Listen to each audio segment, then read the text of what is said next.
Hi YouTube, welcome back to Wtf Rc Cars. So carrying on with the video for the R4D ESC. So we've got this connected up to my Mark II Escort. We've got indicators or turn signals. We've got on the back, we got turn signals. It does make the brake lights go brighter as you brake.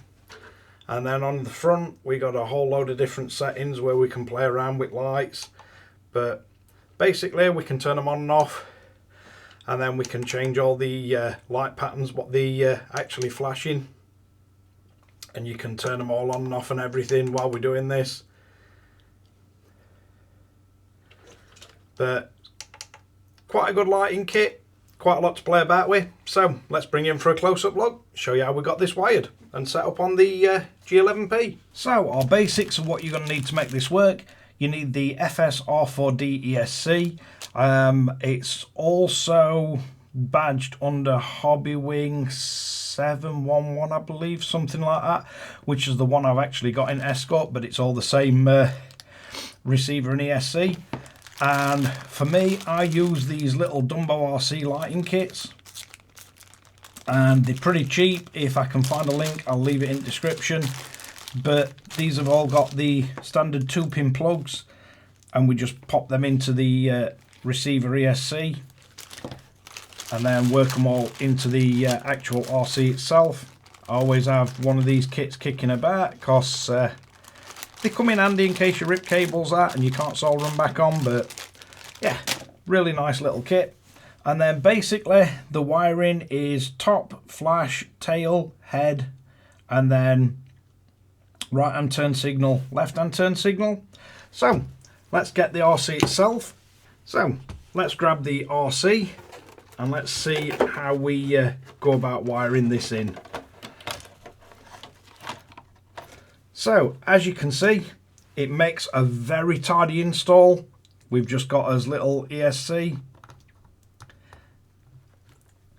and this is the Hobbywing version of it.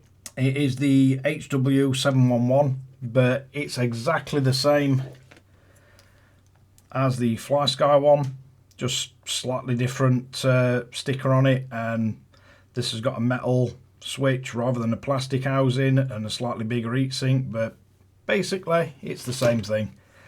So we can see we've got all his lights connected.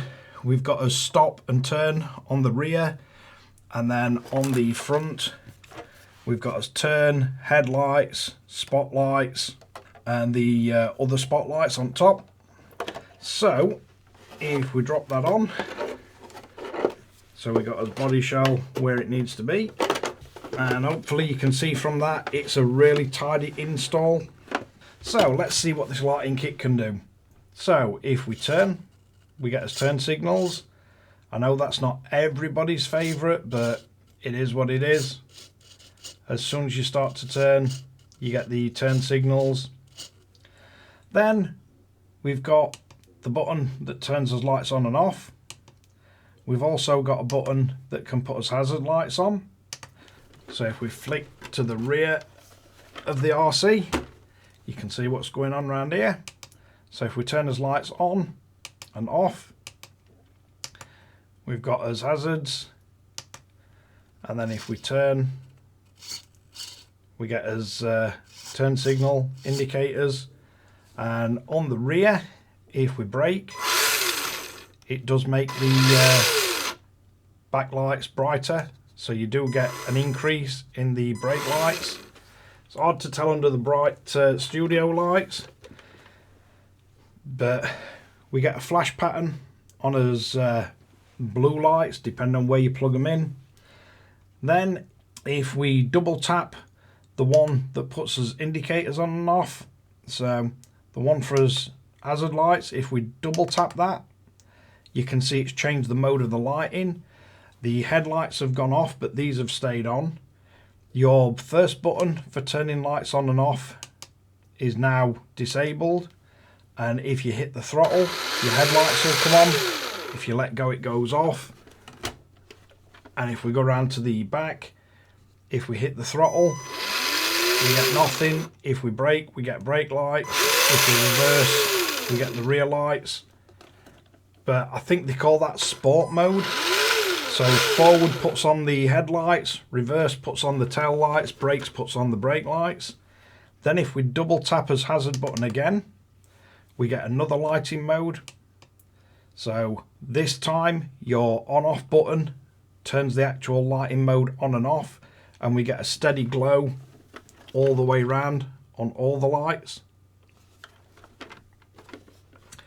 Then if we double tap again, we get fast flash all the way around. Again, your steering and throttle don't make any difference to it.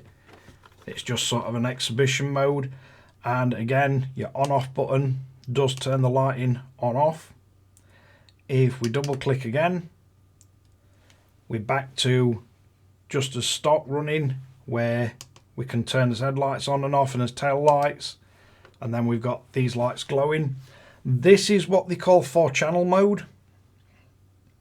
So for this mode, there's no messing around, so many turns left and right on the steering or anything like that. You're just using the 2 extra channels to control everything. There is another way to set it up where you don't use the extra auxiliary channels to actually control the lighting. And for that, if you want to run it that way because you want to use channel 3 and 4, you can set it up in that mode. And there's a whole bunch of different sort of so many turns one way, so many turns other. And that controls the lighting, and you can change some of the lighting of what these do, doing it that way. It is all in instructions for it. They do have very good instruction kit, but for me, the 4-channel way of setting it up, I really do like, because you can have a lot of control over it. And ESC function wise, really do like it. It does work really well. Now, if you want to have a look on the transmitter to see how we've actually set this up, so I'll just power off the RC. So we've got this bound up as normal, as model. We've got set to Mark II Escort.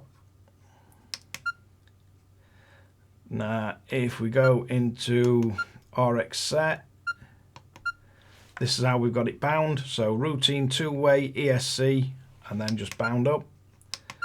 If we come out of here, sorry, if we go to ESC setup, we've got it forward brake and reverse, LiPo, and 0 drag brake.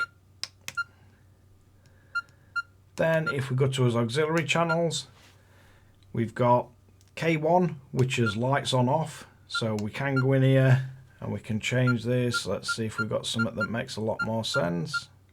So if I set that one to lights, and then we've just got it on K1 and turn. So that's all it's doing. And then K2, let's see if we got something that'll make sense on this. It's basically hazard lights, but it's also light control. Don't think there's a whole lot that makes sense on that. So this one we can go custom.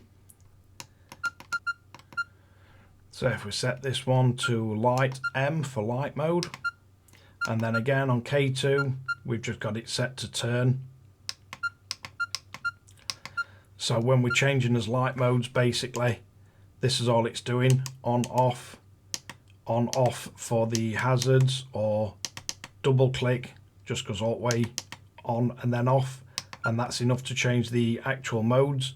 But that's how we have the transmitter set up. We can see that we can turn his lights on and off,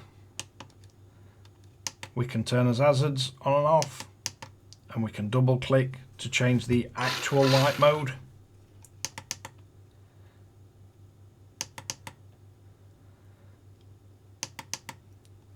And then back to his normal lighting. But yeah, there's quite a lot of work went into fitting all this, especially if any of you have ever built the Mark II, you know that there's no actual turn signals in the back, so I had to drill out holes and everything for them. but I think it come out really nice. And yeah, it's a real fun little RC, and I think it works particularly well with this ESC lighting kit combo.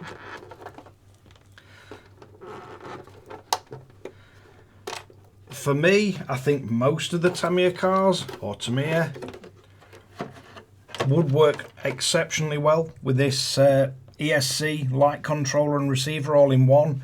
The lighting kit, Dumbo RC lighting kit, seems to fit really nice.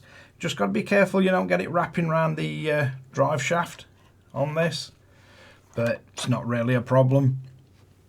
Just make sure you drop all wires down this side. But yeah, as you see, it fits really nice. There's plenty of control with it. We got plenty of power for a steering servo and full control of the lighting kit. But that is the HW711 or the FS R4D ESC setup with the G11P. Show you how to do the 4-channel setup for the lighting kit. So let's wrap this one up. So there you have it, the G11P and the FS R4D ESC or HW711 ESC and receiver all built in one, and the 4-channel lighting kit setup. As I say, you can run it in non-4-channel mode if you guys want. I'll show you a video on how to do that. I think I've already covered it in the Escort though. But basically, rather than having buttons assigned, you just do 3 turns one way, 3 turns other, and it controls the light modes, and it just swaps through it. I find the 4-channel mode probably the best way to do it, especially if it's just in a like a Tamiya car where you're only really using throttle and steering. You're not necessarily running any other channels, but it does come in really handy. You can still use the other channels, so when you're pressing this, you do get the output on the other channels. It's just that it'd change your light mode. But depending on the model, you could work that into some kind of functionality. But yeah, thanks again for watching Wtf Rc Cars. Don't forget to like and subscribe, hit the notification bell, share to friends and family, and catch you guys again in the next one.